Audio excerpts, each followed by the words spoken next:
малки и големи приятели на приказките. Приказките са особена част от писаното слово.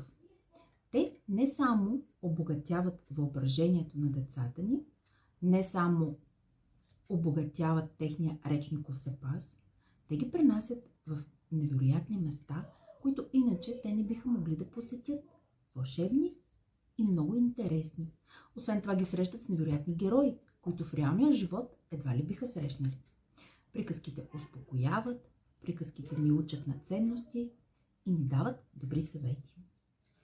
Тоест, те са изключително важни за развитието на всяко дете. Съвсем скоро на пазара ще излезе първата книжка на мама Веси Меси с приказки и детски стихчета. Затова днес ще ви разкажа една приказка, ще ви прочета една приказка, написана от мама Веси Меси, т.е. от мен, която ще ви даде представа за това какво ще намерите в моята първа книжка. И ще се радвам да се срещнем отново, ако тя ви хареса. Приказката, която днес съм ви избрала, е за Филип и изчезналия смях. Един ден, когато тримата приятели Филип, Ани и Борко играели в училищния двор, забелязали нещо много странно. Всички наоколо изглеждали тъжни. Нямало смях, нямало игри, дори учителите изглеждали твърде мрачни.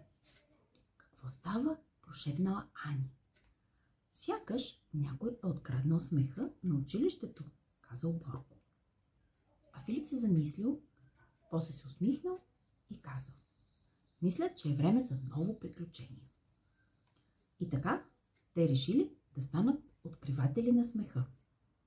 Събрали цветните бешири, стари костюми и кутия с домашно направени вицове. Ани създала карта на веселието, маршрут, който минавал през цялото училище с весели спирки.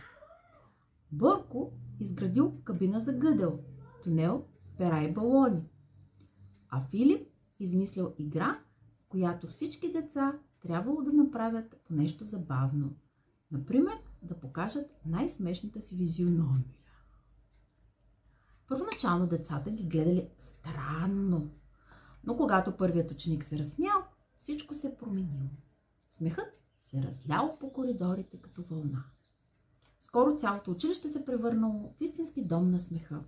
Хората се смеели, играели и се усмихвали един на друг. Дори строгата учителка по математика скромно признала: не помня кога за последно съм се смяла така. В края на деня Филип, Ани и Борко седнали на една пейка и гледали веселието около тях. Мисля, че открихме смеха, казал Филип. Или по-скоро го събудихме, отговорила Ани. И всичко започна с трима приятели, които вярват в чудеса. Завършил Борко усмихнато. Ами това е. Надявам се и вие, мили деца, да вярвате в чудеса и да не се страхувате, да ги търсите и да ги сбъдвате. Също така се надявам да се срещнем отново при следващата моя приказка, защото съвсем скоро вие ще имате в ръцете си всички приказки, написани до сега от мама Веси Меси. Чао, обичам ви и бъдете приказни!